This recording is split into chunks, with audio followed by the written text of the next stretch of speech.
দিল থেকে তওবা করে নেয়, কুরআনুল কারীম সূরার নাম সূরা ফুরকান 19 নম্বর পারা 5 নম্বর সাফা, ইল্লা মান তাবা ওয়া আমানা ওয়া আমিলা আমালান সালিহা ফাউলাইকা ইউবাদদিলুল্লাহু সাইয়্যাতিহিম হাসানাত। যে ব্যক্তি তওবা করে নাই, তওবাটা কেমন? ভেজাল তওবা। অরিজিনাল তওবাটা কেমন? অরিজিনাল তওবা কাকে বলে? সকালে করবো বিকালে ভুলে যাবো।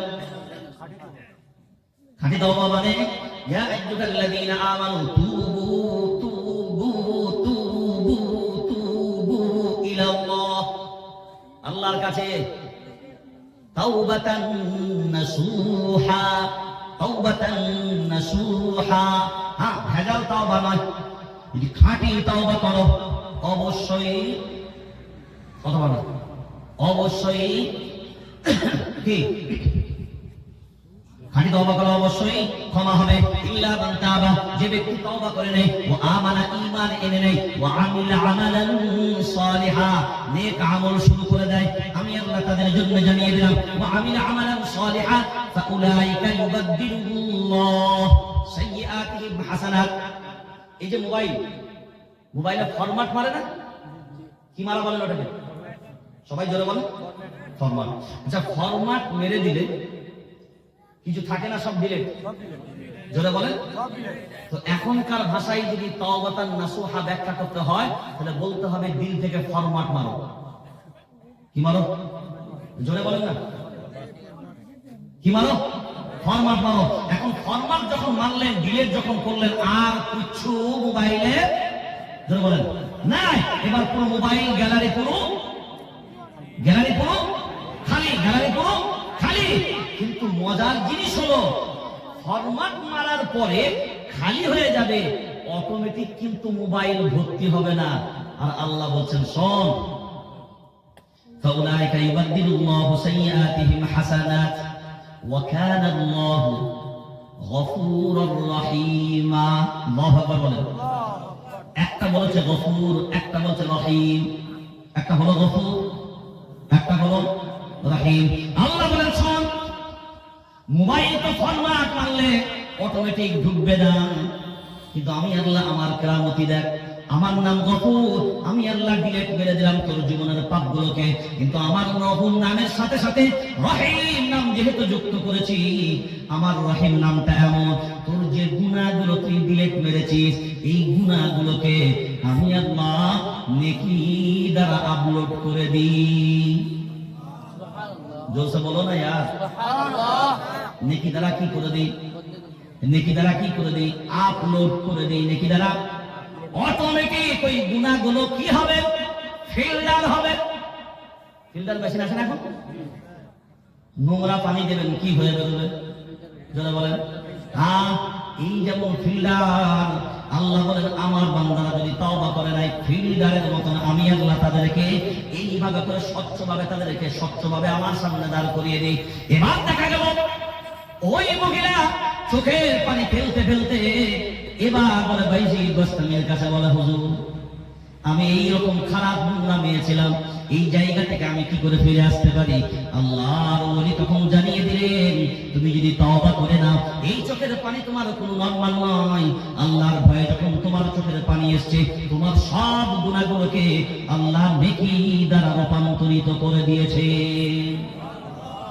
এবার বলে, সমাজের চোখে, মিডিয়ার চোখে, আমাদের চোখে যদি বাইজিদ বাস্তবী রহমাতুল্লাহ আলাইহি যদি মনে মনে ভাবতেন, না আমি একজন আল্লাহর ওলি, বেশ্যাখানায় যাওয়াটা আমার জন্য উপযুক্ত হবে না, এই বেশ্যাখানায় আমি যাব না, না রে আল্লাহর গোলাম না, নিয়ত যদি সহি হয়, কি বললাম? নিয়ত যদি সহি হয়, নিয়ত যদি ভালো হয়, নিয়ত যদি গোলমাল না হয়, ইন্নামাল আ'মালু, যারা বলেন বিন্নিয়াত, ইন্নামাল আ'মালু, যারা ইন্নামাল আ'মালু বিন্নিয়াত, সবকিছু নিয়তের উপরে নির্ভরশীল। কার উপরে নির্ভরশীল? যারা বলেন কার উপরে? নিয়তের উপরে নির্ভরশীল।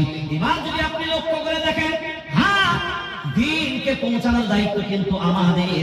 কোরআনওয়ালারা যাবে যেখানে, পরিবর্তন আসবে অবশ্যই সেখানে। কি পরিবর্তন আসবে? অবশ্যই সেখানে। তার ছোট্ট একটা জিনিস আপনারা নিজেদের ভিতরে রাখেন। এখানে মাদ্রাসার ছেলে আছে না? হ্যাঁ, এই যে মাদ্রাসার ছেলেগুলো, এই যে মাদ্রাসায় দিয়েছেন, এই ছেলেগুলো তো মাদ্রাসায় দিবার আগে সম্ভবত যাদেরকে মাদ্রাসায় দিই সাধারণত খুব নাম্বার ওয়ান ছেলেগুলোকে দিই না? খুব ভালো ছেলেগুলোকে দিই না?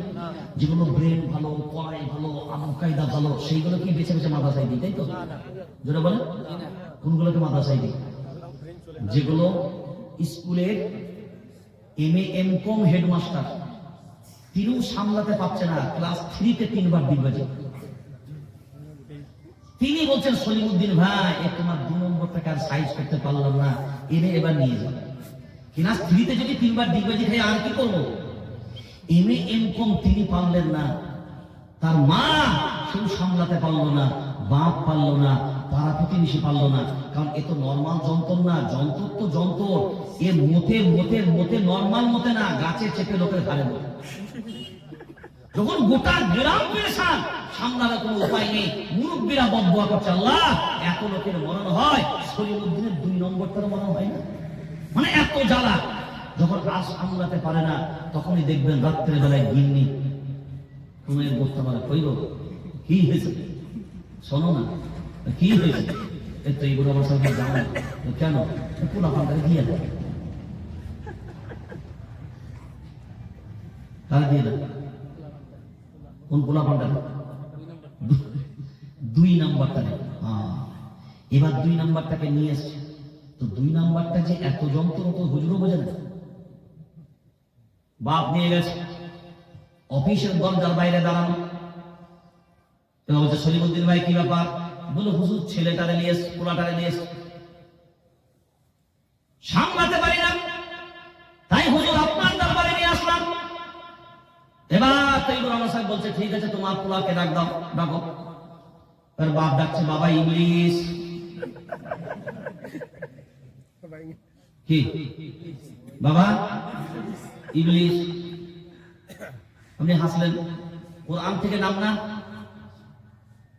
এই নামটা কোরআন থেকে না? এই কথা বলেন।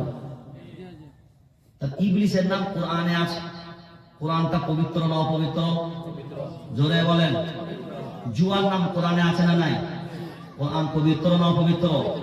মদের নাম কোরআনে আছে না নাই? তাহলে কোরআন পবিত্র না অপবিত্র? খিনজিরের নাম কোরআনে আছে না নাই? খিনজির বোঝেন? শুকর, শুকর। এবার বলেন কুকুরের নাম আছে না নাই? ফিরাউনের নাম আছে না নাই? আছে? এখন চিন্তা ভাবনা করে বলেন, এদের সবার নাম আছে, এইগুলো সব তো কোরআনুল কারীম আছে, এখন পবিত্র না অপবিত্র? তাহলে তো আমাদের ফতোয়া আসা দরকার, পবিত্র গ্রন্থে অপবিত্র দাম কেন দেওয়া হয়? আমি একবার প্রথম যখন মসজিদে খতিব ছিলাম, এখন আমি ইন্নামা হারামা আলাইকুমুল মাইতাতা ওয়াদ-দামা ওয়া লাহমাল খিনজির এই আয়াতের বয়ান করেছি। এখন আরবি তো বলেছি খিনজির, এখন বলে বাংলায় যদি অর্থ করি তো কি বলবো? সবাই জোরে বলেন। এখন মসজিদে বলেছি শুকর, কি বলেছি? কি নাম নিয়েছি? যেমনি শুকর নাম নিয়েছি, মসজিদে 2-4 জন শুরু প্রথম গেছি, তখন তত বয়স ছিল না, ছোট মতো ছিল, অত পাকি নেই, কিন্তু অতটা কাঁচাও ছিলাম না। এবার গ্রামে শুনতে পাই এই ইমামের পিছনে নামাজ হবে, হ্যাঁ মসজিদে শুকরের নাম। এইটা যখন আমার কানে এসছে, আমি 1 সপ্তাহ ধৈর্য ধরলাম, ধৈর্য ধরে বলছে ঠিক আছে বাপের বেটা, এবার মসজিদে আয়। তারপরের দিন আবার, তারপরের জুম্মায় আবার ওই আয়াতটা তুলেছে, তুলে এবার জনগণকে বলছি ভাই বুঝতে পেরেছেন? সব চুপ করে আছে। হুজুর ব্যাখ্যা না করলে কি করে বুঝবো? ব্যাখ্যা করলে এখন বলেন আরবিতে খিনজির, এইটা আমি আরবিতে বললাম, কেউ বুঝতে পেরেছেন? না হুজুর, তাহলে এটা যদি বাংলা বলবো? বলে হ্যাঁ হুজুর বাংলা বলুন। আমার বাংলায় খিনজির মানে হলো শুকর। এবার আপনি বলেন এই যে শুকরের নামটা আমি নিলাম, খিনজির বললাম, আরবিতে বললাম, গুনাহ হয়েছে না নাকি? জোরে বলেন। কথা বল না। আমি যদি বলি ওয়ালাহমাল খিনজির, লাহমুন মানে গোশত, ওয়ালাহমাল খিনজির, ওয়ালাহমাল খিনজির, লাহমাল খিনজির। এখন যদি কেউ তর্ক লাগায় লাহমাল খিনজির, শুকরের গোশত হারাম, হাড় হাড্ডি জায়েজ, কথা বলেন। আরে হাড্ডির কথা তো লেখা নেই, ওয়ালাহমাল খিনজির, শুকরের গোশত হারাম, হাড্ডির কথা বলে নাই। কি হাড্ডির কথা বলে না? তাহলে আপনি কি করবেন? হাড্ডি জায়েজ। এবার বলেন, যখন এই শুকরের নামটা, এবার আমি যদি বাংলায় শুকরের নামটা বলি, তাহলে আমি তো কোরআনের ব্যাখ্যা করছি। এখন বলেন নেকি হবে না গুনাহ হবে? এখন গ্রামের লোকের কাছে ছি ছি ছি, এই জুবান দিয়ে শুকরের নাম নিয়েছে, সে ফতোয়া দেওয়া শুরু করলো, 40 দিনের ইবাদত নষ্ট হয়ে গেছে। কিসের নাম নেওয়ার জন্য? আমি বললাম ভাই বাহ, দারুণ কথা বলছে, এবার বিজ্ঞানসম্মত জবাব দেওয়া দরকার, কারণ এখনকার ছেলেরা তো ওটাই চায়। আমি বললাম ঠিক আছে, খিনজির আমি নাম নিলাম, এটা শুকরের নাম। যদি এই একটা শুকরের নাম নেওয়ার কারণে আমার জবান নাপাক হয়ে যায় 40 দিনের জন্য, যার কারণে আপনারা ফতোয়া লাগিয়েছেন এই ইমামের পিছনে নামাজ হবে না, তাহলে ঠিক আছে মাশাআল্লাহ। এখন বলেন, এক পিয়ালা বা 1 ফোঁটা পেশাব যদি এখন সমুদ্রে ঢেলে দিই, সমুদ্রের পানি পাক না পাক? কুত্তার মুখ আছে, অরিজিনাল ভেজাল নাই। এবার বলেন, কথা বলেন কেন? পানিতে তো কুত্তার মুখ দিয়েছে, কথা বলেন না কেন ভাই? জোরে বলেন, কুত্তার মুখ দিয়েছি তো, পাক না পাক? আচ্ছা সমুদ্রে বাদে নদীতে যদি দিই, ও নদীতেও পাক, সাগরে দিলে, আপনাদের এলাকার একটা পুকুরে যদি 1 পেয়ালা কুত্তার মুখ দিই, জোরে বলেন, পুকুরেও পাক? তো আমি বললাম একটা পুকুরের কয়টুকু পানি, তাতে যদি 1 পেয়ালা কুত্তার অরিজিনাল প্রোডাক্ট ঢাললে, যদি, হ্যাঁ অরিজিনাল প্রোডাক্ট কেন বলছে জানেন তো? যারা মদ খায়, আপনাদের ত্রিপুরা লোক তো খায় না, যারা খায় আর কি, এক জায়গায় একটা মাতাল যারা খাই দেখবেন তাদের তো আর হুঁশ জ্ঞান খুব বেশি থাকে, তো বেটা খেয়ে দিয়ে রাস্তার ধারে পড়াচ্ছে, গাল পুরো হাঁ করে। এখন দেখবেন মদের যে গ্যাস, যত মাছি ছিল সব কোথায়, মুখে ভো ভা সব করছে। হঠাৎ করে একটা কুত্তার একটা গুণ দেখবেন, ও যখন মুতে তো ও একটু তাহকিক করে, তাহকিকটা আমাদের ভাষা বললাম, আপনাদের ভাষায় বলতে একটা ইনকোয়ারি করে, কি বলেন, যাচাই বাছাই করে কোন জায়গাটা উপযুক্ত তার মোতার জন্য। সে মনে করে আমার প্রোডাক্টটা হলো দুনিয়ার সব থেকে পবিত্র, যেখানে সেখানে ঢালা যাবে না। ওই জন্য কুত্তা দেখবে একটু শুনে নেয়, শুনে নিয়ে উপযুক্ত যেখানটায় মনে করে ডিস ব্রেকটা সেখানেই হবে। তো ও যখন দেখছে চারিদিকে, বলছে কি ব্যাপার, এত মাছির মিছিল ওই দিকে যাচ্ছে কেন? নিঃসন্দেহে ওই দিকেই মনে হচ্ছে কোন একটা ব্যাপার আছে। কুত্তার সঙ্গে সঙ্গে চলে এলো, আর করা যাবে, হ্যাঁ মাল তো সেন্স আছে, ব্যাস ডিস ব্রেক ফিট করেছে, ডাইরেক্ট কল কোথায়, যেমনি দিচ্ছে, ঝাঁঝও আছে তো, মদের যেমন ঝাঁঝ হয় কুত্তার মতেও ঝাঁঝ আছে, ঝাঁঝ যেমন যাচ্ছে, ও মনে মনে ভাবলো এতক্ষণ যেটা চাপিয়েছি ওটা ইন্ডিয়ার ছিল, এটা এবার হচ্ছে বিদেশি প্রোডাক্ট আছে। আমাদের যুবকরা ওগুলো খায়, এগুলো খায়, তাতেও কোনো সমস্যা নাই, আল্লাহ হেফাজত করুন। তো কোরআনে আমি বললাম, যদি আমার জীবন আল্লাহ 100 বছর দেন, আমার জুবান দিয়ে কত কথা আছে, এই কথা বলবো আমি, কত কথা বলবো।